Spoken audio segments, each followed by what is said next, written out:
watched on stage. It's the same school where Glee star Matthew Morrison learned his craft. Everybody wants a thrill. Take a look at Julie in performance. Athletic, flexible, dynamic.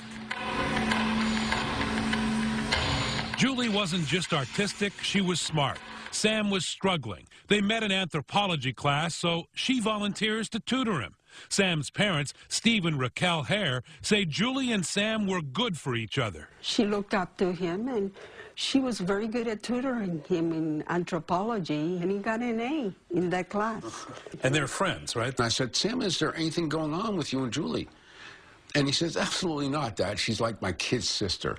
Okay, what's going on, sir? But on this spring night in the OC, Kid's sister is in big trouble in Sam Hare's apartment. There's a what? A body, a dead body. A dead body?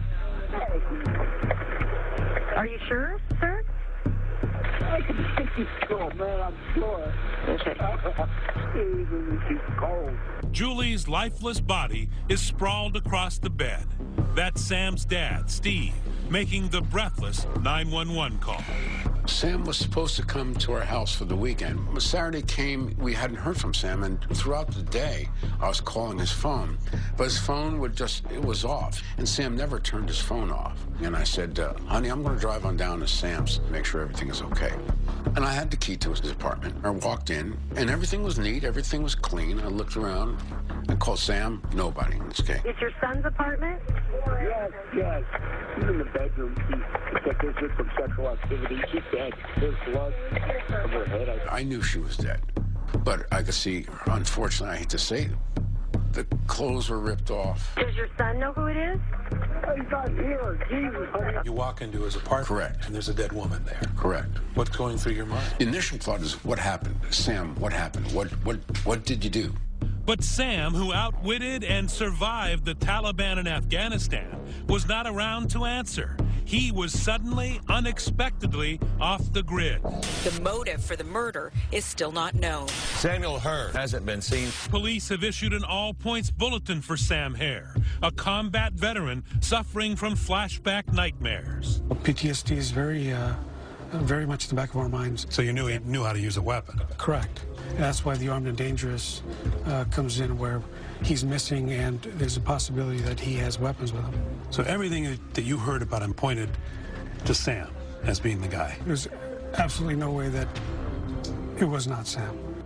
Back at the crime scene, her cell phone is constantly beeping with text messages, her Taylor Swift ringtone alerting the cops to its presence. Her mother, June, is searching for the good daughter who never is out of touch. I don't even know how many times I text her. And are you still asleep, or are you okay? And no response. And then I started to think, what's going on? When we come back, what the killer writes on her back that points to a love triangle. Was Julie caught between two lovers?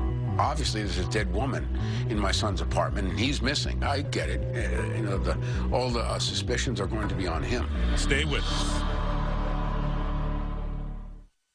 2020 continues with Mystery in Apartment 410. First, we're going to start off with a very shocking story. It's out of California. Julie Kibuishi is murdered. A gunshot to the head, found in her friend's bachelor pad apartment. There's no sign of struggle here, no sign of Sam. By his bed, an unused knife, a couple of books, a combat how-to, and the other on the wonders of sex. Out back, a barbecue on the patio.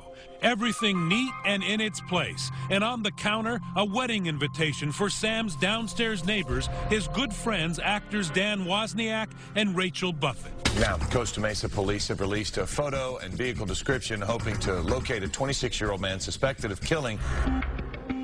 Costa Mesa, in the heart of Orange County, a city of 100,000. It averages just 2 murders a year. But on this May night, with a half moon rising, Lieutenant Ed Everett and Detective Jose Morales walk into what looks like a slam dunk of a murder case. I was thinking a potential love triangle. Right as you walk into that doorway, you can see Julie's body positioned on the bed.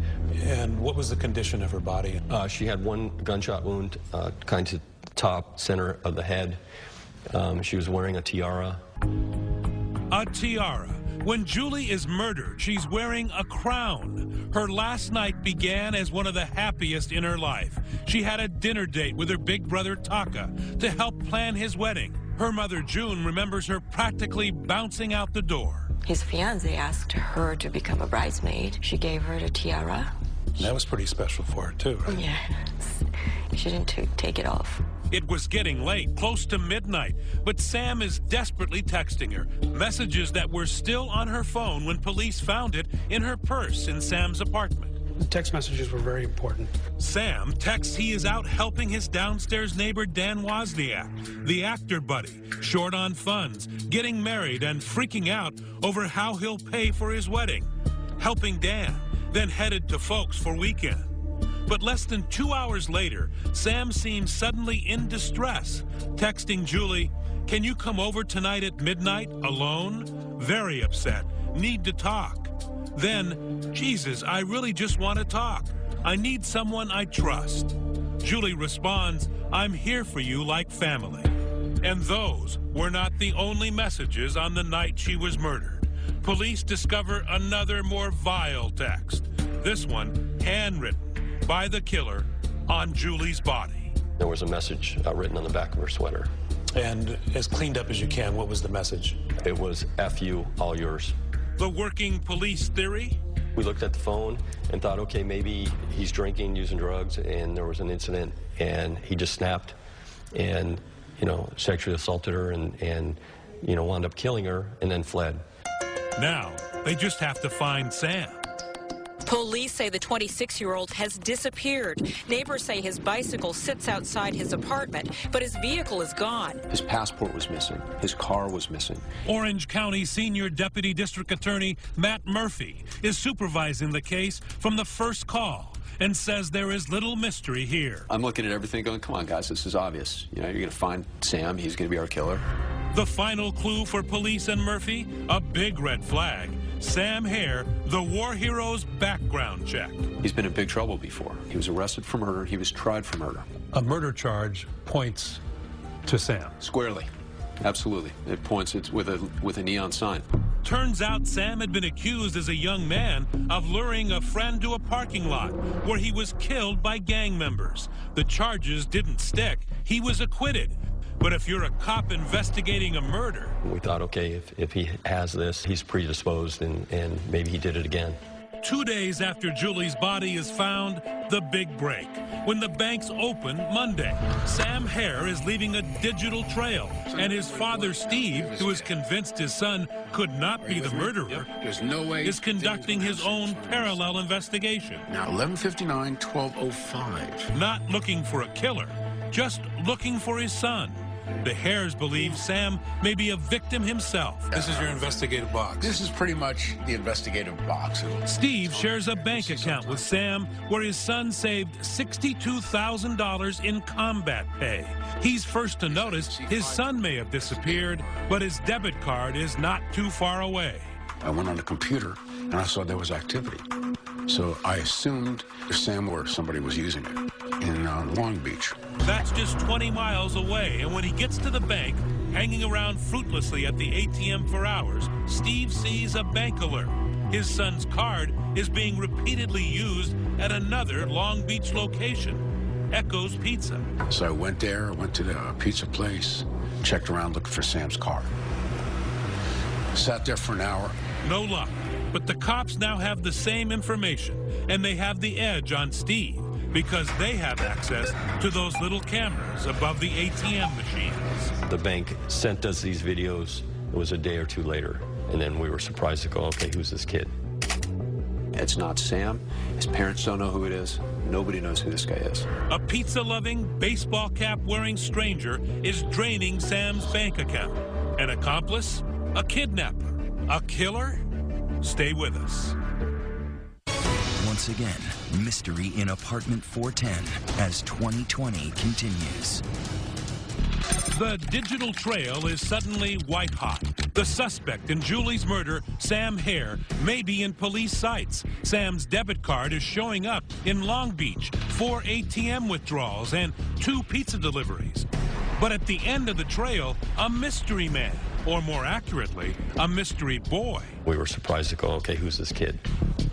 Great question. And to answer it, you've heard of follow the money. How about follow the pepperoni? The cops are hungry to crack this case, and they know from the bank records their suspect is just hungry. The pizza has been delivered to a certain address in the city of Long Beach.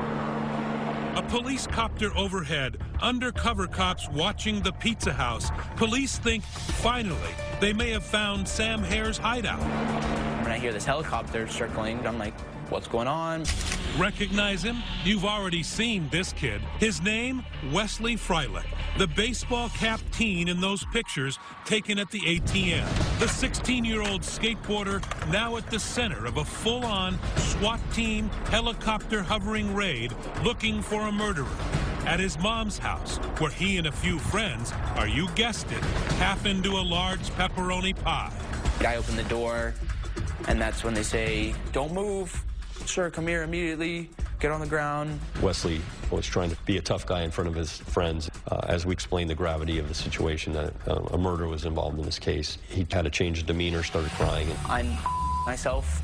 Everything's going on crazy. I'm freaking out. I'm being questioned about this whole withdrawing money from the ATM.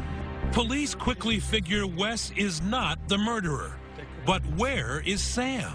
The police go inside. My mom's door to her bedroom is shut and locked, and the police are assuming that he's in there. So we forced entry into that room to search it.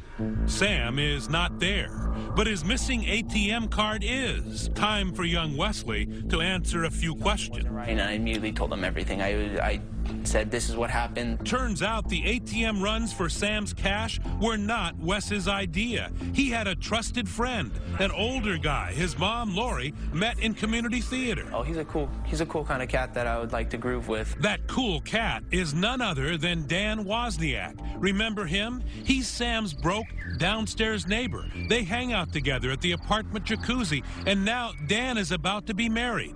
He's currently starring in a local production of the musical 9. See what I mean?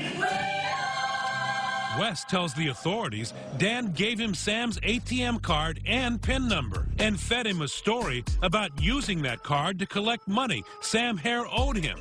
A scheme only a 16-year-old with a hankering for free pizza might believe. Yeah, he had an actual folder of paperwork and saying that this was all legal, that it's all good to go, and all they need to do is withdraw the money and to make sure I wore a hat and glasses.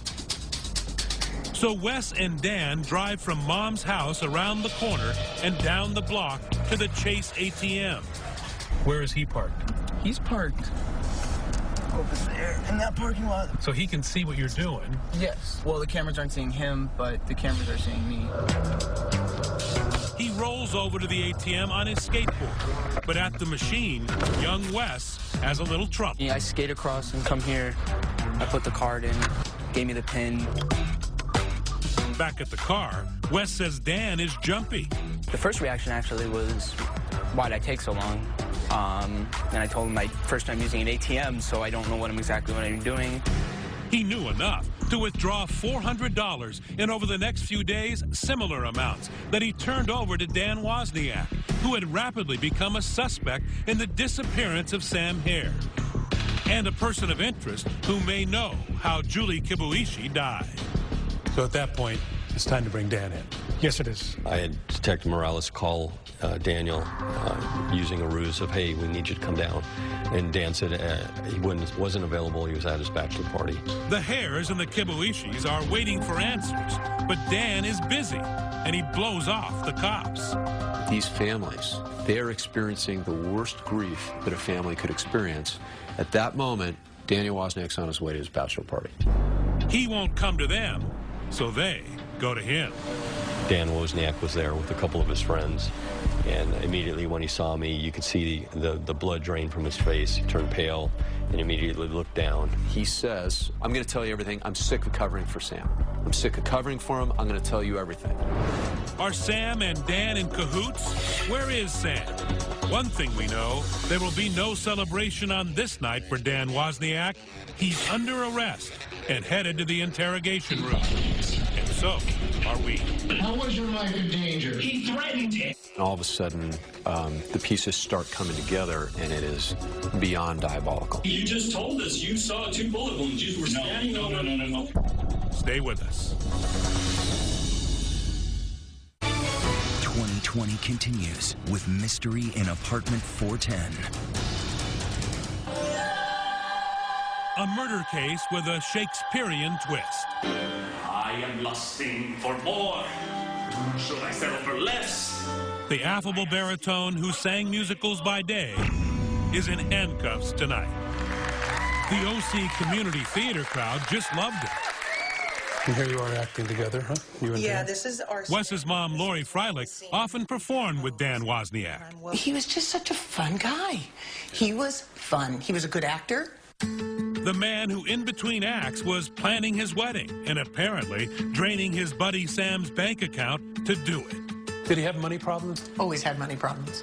You know, constantly going from one job to another. Hi, my name is Dan Wozniak. I'll be playing the role of John Davis. Money is a constant dilemma for Dan. He's about to marry Rachel Buffett. And you will be my true love.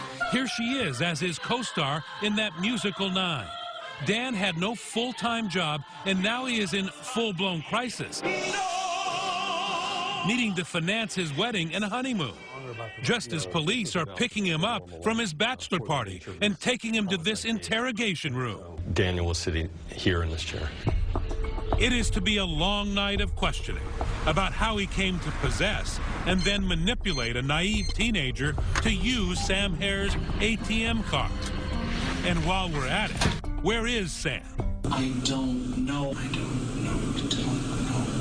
Lieutenant Everett has a prime seat in front of the monitors in the detective room. Yeah, my role was to watch the interview and see if there's something that they may not be picking up on. What he sees is a performance worthy of Nathan Lane. Oh my God. Dramatic.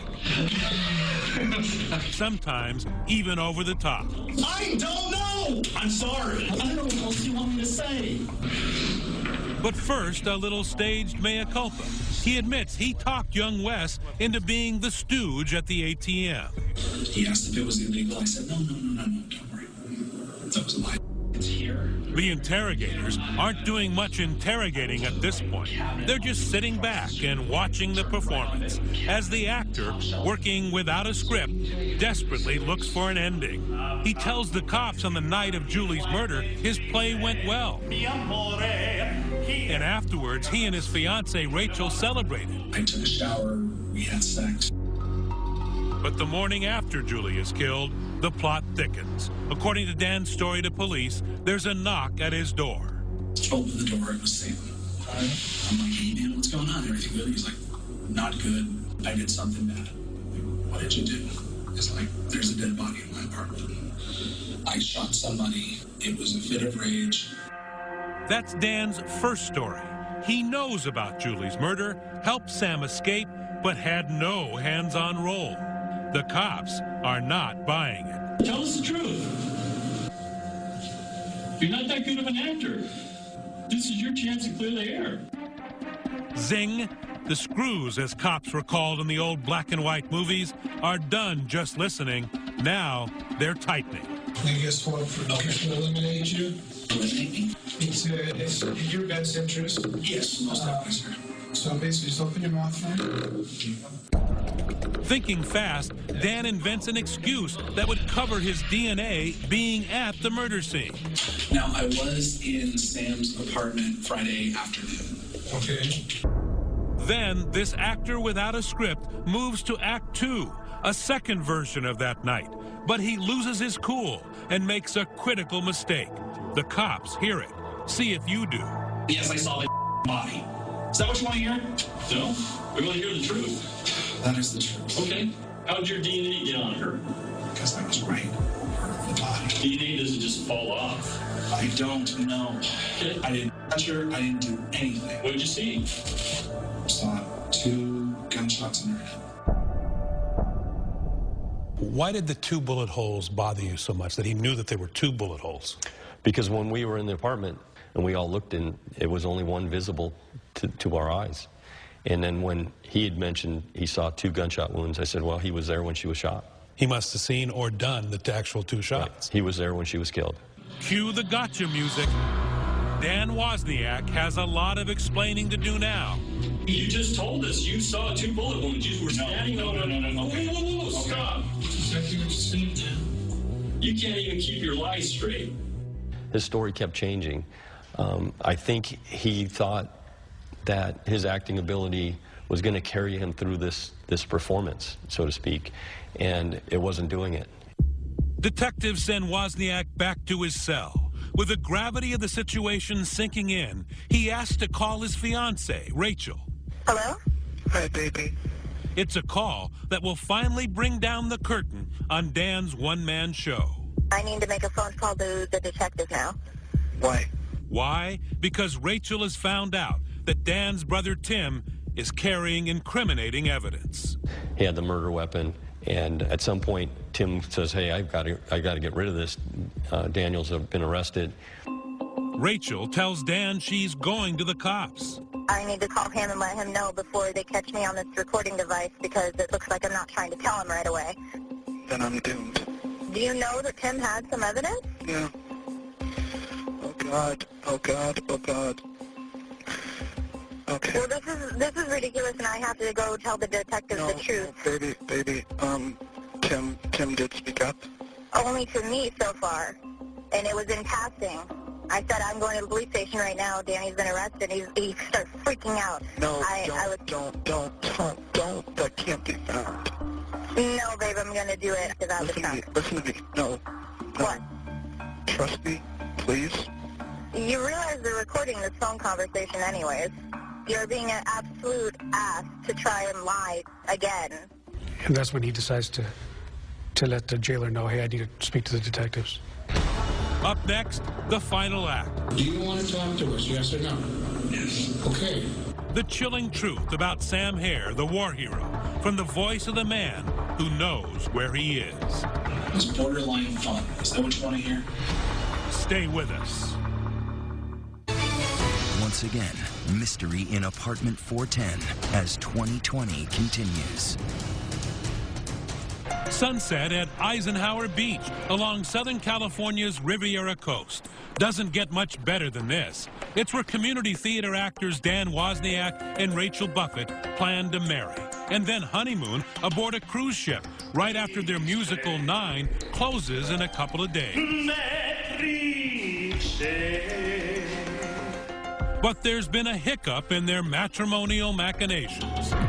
Eyewitness News reporter Eileen Frere is live at Long Beach with new information on this grisly case. Dan may not make those nuptials. He has a previous but sudden and more pressing engagement with police. He's performing the final act. After 14 hours at the police station, he's about to admit that he killed not just one innocent, but 2, in a macabre plot worthy of Pulp Fiction. You said you wanted to talk to me. What's going on? I'm crazy and I did it. You did what? I killed Julie and I killed Sam. Okay. All right. Where's the book? Dan Wozniak labels himself a pathological liar in a downward spiral for 2 years, who couldn't bear to admit to his beautiful fiancée he had no job, no money, was about to be evicted, and could not afford to marry her. But Sam, his neighbor, had saved all his combat pay and had an account that looked like problem solved for Dan. $62,000 is unlimited wealth in the world of Daniel Wozniak. He's the perfect target. His war hero friend Sam, who out of kindness volunteered to help him with his wedding, was actually the first to die. Dan Wozniak had the cold heart of a debt collector. So Daniel Wozniak's world, there was no problem in his mind murdering 2 people so he can go on a honeymoon. The scene of the crime, a place Dan knows well, the Liberty Theater. Backstage, beyond the lights, up in the dark, dank rafters, he lures Sam to an unexpected, violent death. I went upstairs and said, well, we need to move something from the attic. And when he bent down, I grabbed the gun and I shot him. How many times? Once, and then he was still alive. Where'd you shoot him at? The back of the head as he was leaning down. And then second time? Second time he was down, he was still talking, saying, I need help. What did he say to you? I need help. Something hit me, and something, it felt like an electric shock. And then what'd you do? I reloaded and fired and killed. And it's not over by far. Wozniak tells the interrogators, if you go up the ladder from the theater, his head and hands have been decapitated. Lieutenant Everett, watching his monitors in the detective room, is about to fall over. And I turned to somebody and said, did I just hear what I think I heard? Okay, are the body parts there? Where are they? The nature center in the park. What was going on in your mind? I was actually smiling and laughing. He's laughing and smiling as he cuts off the head of this fine young man who bravely served his country so that he can go on a honeymoon. You know, it's beyond horrific. It's evil. Absolutely, it's evil. But despite all the terrible things these grizzled detectives have heard, there is something that bothers them even more: the senseless murder of an innocent, near stranger, Julie Kibuishi. Julie is basically being killed to cover this thing up, and it just, I mean, it's horrific. And here's what you didn't know till now. After killing him, Dan Wozniak takes Sam's phone and sends Julie those urgent texts to lure her to her death. Julie was wearing like a crown tiara. She had just come from her brother's. So we'll have a key, let's go in. And then said, oh, by the way, did you see this in Sam's bed? And she was laid over and put 2 bullets in the back of her head. Why did you feel you had to kill Julie? What was the rationale behind that? Seriously, to cover up Sam. And so how would that cover up Sam? To make it look like he was on the run and he did. His plan is to make Sam Hare look like not only just a killer, but a rapist and a crook. His plan is to destroy his memory and destroy his reputation. The search continues here in a heavily wooded area of this park. We had search teams broken up into different quadrants. Someone out this way, someone back here, someone in this part of the park. I transported them in a backpack. I got plastic bags from Amos Cafe, put them in the backpack. Was he able to just walk in here with a backpack full of body parts? He came in with just plastic trash bags and then kind of dug shallow holes and covered them with leaves and the debris that you see around. And what did Dan do after killing 2 people? This is that night's wrap party for the cast and crew of 9. Center stage, a smiling Wozniak. By the way, Sam would have been 27 on the day he was found in the park. Clearly, there was no party for the Hares on that terrible day. Okay, it's his birthday. And I remember waking up and thinking, I'm hoping, I'm praying they find my son's head. Who can write a script on that? Sam's body is so unrecognizable, it had to be identified by love, a tattoo on his chest in honor of his parents. It was a heart and a rose, and it just said Mom and Dad in there. So it signified that I love you. Right on his chest. Right, big, very big, and he's like this size. After the confession, police recover the backpack filled with evidence: Sam's bloody clothes, his passport and wallet, and the gun that killed him. Even with all that, he pleaded not guilty. Wozniak's trial, which ended just weeks ago, was quick and to the point. For the prosecution, a few witnesses, a summation, and of course, Dan's confession. It was all just about the money. That was it. At this 5-day trial, the defense had no opening argument. They called no witnesses, and in their closing did not come close to using the word innocent or even ask for a not guilty verdict. The jury wasted little time. We, the jury, find the defendant, Daniel Patrick Wozniak, guilty of the crime of murder in the 1st degree. This trial was not about whether or not he was guilty. He was guilty. Guilty of 2 counts of 1st-degree murder. But no one is leaving the courtroom because next, this same jury must decide the bigger question. Does Dan Wozniak deserve to die for his crimes? And on that question, the jury reveals it has some doubts. And you didn't want to be deadlocked. No, it was just an agonizing decision. I'm sitting in my car and I'm sobbing. Stay with us. 2020 continues with Mystery in Apartment 410. It was a lightning-like guilty verdict. 5-day trial, 2-hour deliberations. And now the jury is called back to decide if the now 31-year-old actor and con man Daniel Wozniak should live or die.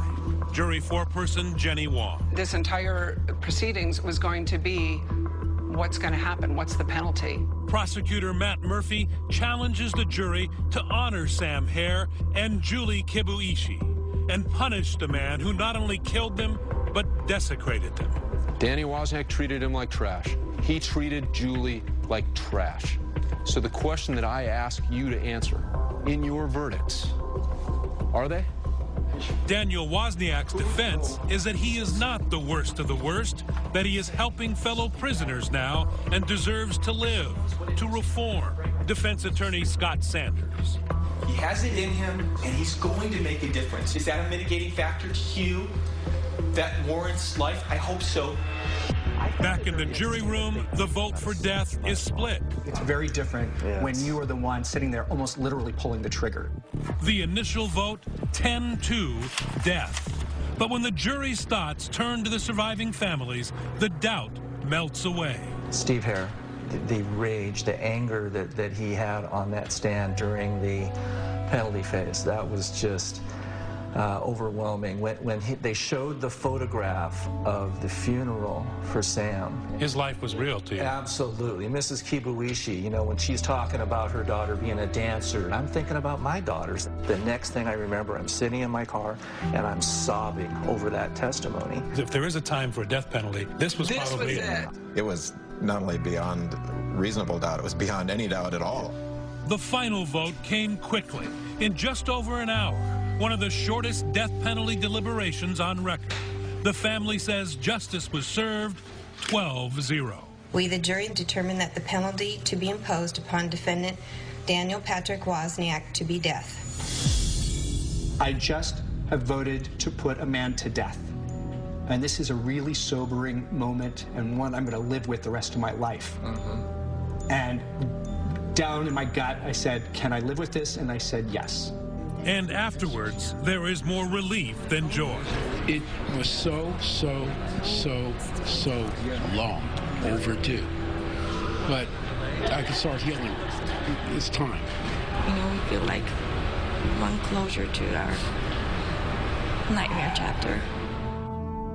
To this day, June Kibuishi says her daughter's death makes her question the fundamentals of parenting. Her soul now doubting that kindness always triumphs over evil. I told all my kids, be nice person, kind to other people. And if they need help, you should help. But that just took my daughter's life. And that just killed me, you know, just... For Sam Hare, he escaped death in one of the most dangerous places in the world to be killed in one of the safest, leaving parents he called his best friends and who today can find peace in only one spot. And you still go to the grave? Every week, we go there, we bring chairs. I bring the newspaper, and then often I'll take a 10 or 15-minute nap. Very peaceful. It makes me feel good. The only time we talk is when I say bye, see you next week. We love you. Yeah. A father's love. Even though the jury has recommended the death penalty, the judge still has to affirm it, which is likely. That hearing is scheduled for next Friday. And then 1 week from tonight, right here on 2020, a special edition here, Breaking Point, Heroin in America. And before you say, not my family, the middle-class parents across this country who told us the same thing. Take a look. In 7 days, see it yourself. The war playing out in suburban America. Parents everywhere sounding the alarm. Young lives vanishing. We need to do something. Not guns, not car accidents, prescription pain pills, and then heroin. For more than a year, David Muir out on the front lines. No boundaries. Rich, poor, middle class, even the youngest victims. How many of you have seen the needles? Breaking Point, Heroin in America. One powerful hour. Next Friday on ABC. Elizabeth, as you know, this has been a year-long journey, and 1 week from tonight, right here, how you can save a life. So important to watch. So important. I'm David Muir. And I'm Elizabeth Vargas. For all of us here at 2020 and ABC News, good night and have a great weekend.